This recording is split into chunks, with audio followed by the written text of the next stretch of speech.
नमस्कार साथियों। बहुत सारे नए साथी हमारे बीएलओ ग्रुप में अभी नियुक्त हुए हैं और उनको बीएलओ का कार्यभार मिला है। उन सभी साथियों को हार्दिक शुभकामनाएं। आपको बीएलओ ग्रुप में कार्य करते समय कुछ फॉर्म्स और कुछ शब्दावली से परिचित होना होगा। उनमें सबसे प्रमुख शब्द हैं फॉर्म 6, फॉर्म 7 और फॉर्म 8। यहाँ आपको बता दूं कि फॉर्म 6 अर्थात किसी व्यक्ति को नवीन मतदाता के रूप में पंजीकृत करना है तो उसके लिए फॉर्म 6 का उपयोग होगा। किसी व्यक्ति का नाम हमको मतदाता सूची से विलोपित करना है, हटाना है, तो उसके लिए फॉर्म 7 उपयोग होगा। किसी मतदाता के एपिक कार्ड में किसी भी प्रकार का कोई संशोधन करना है उसके लिए हमको उसको फॉर्म 8 भरना होगा। इस वीडियो में हम फॉर्म 6 की प्रक्रिया को समझेंगे कि यह किस प्रकार संपर्क करना है। आपको यह दोनों रूप में करना है, ऑफलाइन मोड में यानी कि उसका फॉर्म आपको भर कर रखना है, और ऑनलाइन मोड यानी कि बीएलओ ऐप में आपको उसका फॉर्म ऑनलाइन भरना है। इस फॉर्म को भरने से पहले आपको कुछ जानकारी मतदाता की एक पेज पर आपको लिख कर रख लेना चाहिए, जिससे आपको बहुत आसानी होगी। उस मतदाता का नाम, जिसमें यदि उसका मिडिल नेम भी है तो वह भी आप लिखें, और यदि सरनेम है तो वह भी लिखें। यह नाम आप उसके किसी न किसी दस्तावेज के अनुसार लिखें, और इस नाम की स्पेलिंग भी आप उस मतदाता से बात कर कर सही रूप से उसकी एंट्री करें। उस मतदाता के पिता का नाम, उसकी जन्म तिथि, उस मतदाता की जन्म तिथि के प्रमाण के रूप में एक दस्तावेज, उस मतदाता का मोबाइल नंबर यूनिक होना चाहिए, अर्थात एक मतदाता के एपिक कार्ड में केवल एक ही मोबाइल नंबर होना चाहिए। उस मतदाता का निवास का प्रमाण पत्र, निवास के पते के रूप में कोई भी एक दस्तावेज भी हमें आवश्यक है। यदि मतदाता विकलांग है तो विकलांगता की श्रेणी, उस मतदाता के परिचित या रिश्तेदार का नाम, उसके साथ उसका संबंध और उसका एपिक कार्ड, उस मतदाता का जन्म स्थान का नाम, जन्म स्थान कहीं भी हो सकता है, और वर्तमान निवास पर वह कितने समय से निवास कर रहा है। इसके बाद अभी एक नया ऑप्शन ऐड हुआ है, उस मतदाता के पिछले एसआईआर के माता पिता दादा दादी की जानकारी, यह भी हमें आवश्यक रूप से लेना है। इस जानकारी के अभाव में उस मतदाता को फिर दस्तावेज प्रस्तुत करना होंगे, इसलिए उस मतदाता के माता पिता दादा दादी की हमको पिछले एसआईआर की जानकारी भी लेना है, वहाँ की उसकी विधानसभा, उसकी भाग संख्या और उसका सरल क्रमांक। इन सभी जानकारी को इकट्ठा करने के पश्चात जब हम उस मतदाता को बीएलओ ऐप में पंजीकृत करेंगे तो कुछ इस प्रकार से हम पंजीकृत करेंगे। बीएलओ ऐप में हम जाएंगे, फॉर्म्स जो ऑप्शन है फॉर्म्स में एंटर करेंगे। सेकंड नंबर जो ऑप्शन आप देख रहे हैं, register as a new elector voter form 6, जी हाँ, नए मतदाता के लिए यही ऑप्शन है।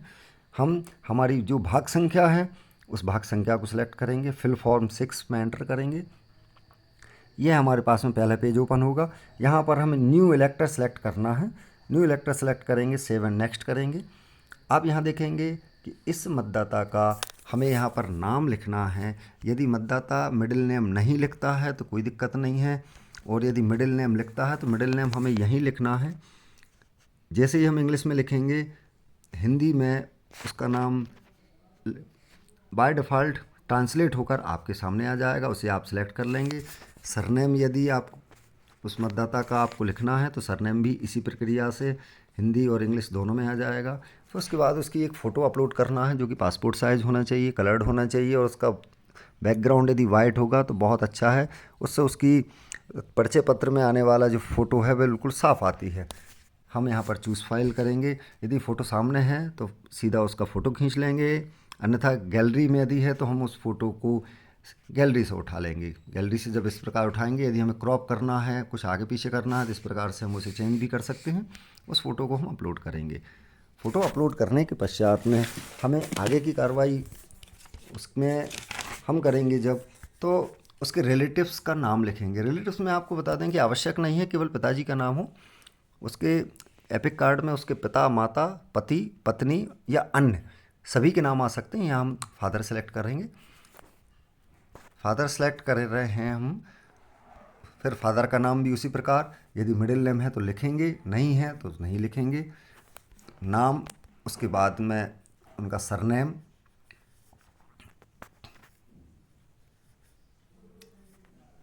सरनेम इंग्लिश में लिखें, फिर हिंदी में आ जाएगा। उसका मोबाइल नंबर, यहाँ पर हमें उसका यूनिक मोबाइल नंबर ही फीड करना है जो कि किसी अन्य मतदाता के उसमें ना हो। यह प्रक्रिया हमें यूनिक मोबाइल नंबर की इसलिए आवश्यक है ताकि हम उसका ई पिक डाउनलोड कराकर उस मतदाता को उसका ई पिक हम डाउनलोड करवा सकें। जब यह प्रक्रिया पूरी हो जाएगी, ईमेल आईडी ऑप्शनल है, यदि होगी तो हम भरेंगे। आधार नंबर यह ज़रूर आवश्यक है। आधार नंबर के बाद ही फॉर्म आगे बढ़ेगा। आधार नंबर मैंडेटरी है। यहाँ हम इस मतदाता का आधार नंबर भरेंगे। आधार नंबर सही होना चाहिए, मिसमैच नहीं होना चाहिए। उसका जेंडर सेलेक्ट करेंगे। जेंडर सेलेक्ट करने के पश्चात में हम उस मतदाता की डेट ऑफ बर्थ सेलेक्ट करेंगे। ईयर के ऑप्शन पर जाएंगे और उसका जो भी मंथ है उसको सिलेक्ट करेंगे, डेट सेलेक्ट करेंगे। इस प्रकार अब उसका जो भी जन्म का प्रूफ है डेट ऑफ बर्थ का, या तो उसका बर्थ सर्टिफिकेट हो, आधार कार्ड हो, पैन कार्ड हो, ड्राइविंग लाइसेंस हो, 10th या 12th की ऐसी मार्कशीट हो कि जिसमें उसकी डेट ऑफ बर्थ मेंशन हो, या पासपोर्ट हो। यहाँ उदाहरण के तौर पर मैंने जन्म प्रमाण पत्र सेलेक्ट किया है और आपको वीडियो समझाने के लिए उदाहरण के तौर पर मैंने इस एक पेज को सिलेक्ट किया है। यह मैंने एक पेज सेलेक्ट किया उसके बर्थ सर्टिफिकेट के रूप में। हम उसे गैलरी से लेकर या सीधा मोबाइल लेकर अपलोड करेंगे। यह पेज कंप्लीट हो जाएगा तो सेव एंड नेक्स्ट करेंगे। जब सेव एंड नेक्स्ट करेंगे तो एक नया पेज खुलेगा। यहाँ पर हमें उसका एड्रेस मेंशन करना है, मकान संख्या, उसकी गली या आसपास का उसका जो भी पहचान चिन्ह है, जो पहचान चिन्ह है, हम उस पहचान चिन्ह को भी यहाँ पर चिन्हित कर सकते हैं।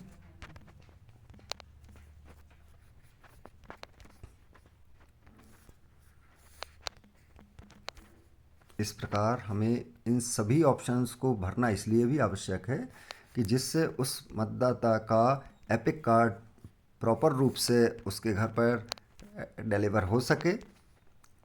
इस प्रकार आप देख पा रहे हैं डिस्ट्रिक्ट बाय डिफ़ॉल्ट आएगा। अब जो हमने पता हमने मेंशन किया है, उसके प्रमाण के रूप में हमें इन दस्तावेज़ों में से कोई एक दस्तावेज़ करना है।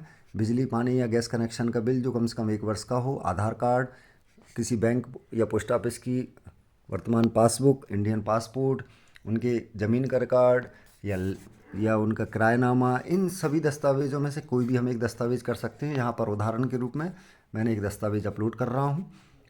इन दस्तावेज़ों को अपलोड करने की भी वही प्रक्रिया है कि गैलरी से भी ले सकते हैं या सीधा फ़ोटो भी खींच सकते हैं। जब यह हमारे आधार के पते के रूप में यह हमने प्रमाणीकरण किया, सेव एंड नेक्स्ट पर गए। यदि मतदाता किसी भी प्रकार की डिसेबिलिटी से है तो हम उसकी कैटेगरी और उसका परसेंटेज चिन्हित करेंगे, अन्यथा की स्थिति में उसे स्किप कर देंगे। फिर उसके एक परिवार के सदस्य का नाम हम यहाँ पर मेंशन करेंगे। परिवार का कोई भी सदस्य मेंशन कर सकते हैं, यह आवश्यक नहीं है कि हम उसके पिता का नाम ही करें। फिर उनका रिश्ता सेलेक्ट करेंगे और यहाँ पर उनका एपिक कार्ड हम भरेंगे। एपिक कार्ड फीड करने के पश्चात हम आगे एंटर करेंगे। अभी यह उनके पिछले SIR के माता पिता, दादा दादी की हमें जानकारी का यहाँ पर फीड करना है। पिताजी का नाम ऑलरेडी फिल्ड है। मदर्स का नेम हम यहाँ पर फिल करेंगे। मदर्स के नेम के बाद यदि पति पत्नी है तो उनका नाम भी हम यहाँ पर फिल करेंगे, उनका एपिक नंबर फिल करेंगे। ऑप्शनल जानकारी छोड़कर जितनी भी जानकारियाँ में स्टार है वह हमको कंपलसरी भरना है। प्रोजनी सेलेक्ट करेंगे। इस इलेक्टर प्रोजनी ऑफ 2003 इलेक्टर, हम इस ऑप्शन को सिलेक्ट करेंगे। जब इस ऑप्शन को सिलेक्ट करेंगे तो हमारे सामने इस तरीके का पेज खुलेगा। यहाँ पर हम उनका स्टेट, डिस्ट्रिक्ट, भाग संख्या,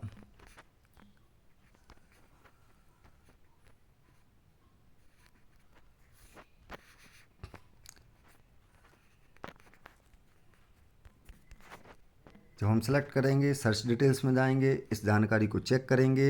यह एक उदाहरण के रूप में आपके सामने मैंने प्रस्तुत किया है। यह उससे मैच नहीं है लेकिन केवल एक उदाहरण के रूप में है। इसे हम वेरीफाइड एंड कंटिन्यू करेंगे।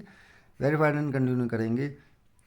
उनका जो भी रिलेशन है हम उस रिलेशन को सिलेक्ट करेंगे।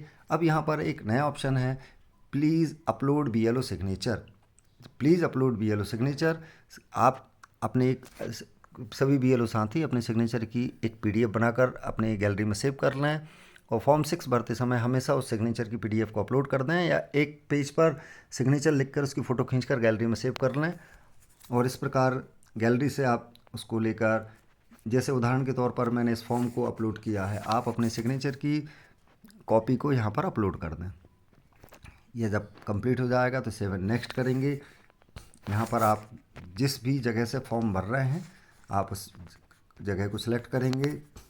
एक ऑप्शन और है इसमें ऊपर कि उस व्यक्ति मतदाता के बर्थ का प्लेस कहाँ है, जैसे यदि वह किसी भी स्थान का हो सकता है, जिस भी स्थान का उसका बर्थ प्लेस है हम वह मेंशन करेंगे। फिर एक ऑप्शन है कि वह इस भाग संख्या में कितने समय से निवास कर रहा है। यदि वह 2 वर्ष पहले से आया है तो हम उसका महीना और सन दोनों चीज़ें सेलेक्ट करके यहाँ पर एंट्री कर देंगे। अब यह एंट्री पूरी हो गई, सेव एंड नेक्स्ट करेंगे। कोई ऑप्शन संभवतः छूट गया है, बिल्कुल डिस्ट्रिक्ट, इनका जो डिस्ट्रिक्ट है कि वह कौन सी डिस्ट्रिक्ट से थे ये हमने सेलेक्ट किया। तो अब आपके सामने इस तरीके से पूरा पेज ओपन होगा। इसको आप चेक कर सकते हैं कि आपने जो एंट्री करी हैं उसमें किसी भी प्रकार की विसंगति नहीं है। आप ऊपर एक देखेंगे फॉर्म, उसके साइड में एपिक, यदि जब आप एपिक पर क्लिक करेंगे तो उस मतदाता का पूरा एपिक कार्ड फ्रंट पेज और बैक पेज दोनों पेज आपके सामने इस तरीके से ओपन हो जाएंगे। आप इस एपिक को एक बार चेक कर देंगे, सबमिट करेंगे। जब आप सबमिट करेंगे तो आपकी स्क्रीन पर एक रेफरेंस आईडी आएगी, कृपया उस आईडी को अवश्य नोट कर लें। और इस आईडी को आपको जब BLO फॉर्म भरकर उस मतदाता को पावती देंगे तो पावती में भी उस रेफरेंस आईडी को आपको एंट्री करना होगी। और भविष्य में किसी भी इंक्वायरी के लिए भी इस रेफरेंस आईडी की आपको आवश्यकता होगी। तो आशा करता हूँ इस प्रकार आप फॉर्म 6 सफलतापूर्वक इसको भर पाएंगे। यह वीडियो आपकी समझ विकसित करने के लिए बनाया गया है। किसी भी प्रकार की समस्या या अधिक जानकारी के लिए अपने स्थानीय निर्वाचन कार्यालय में अवश्य संपर्क करें। धन्यवाद।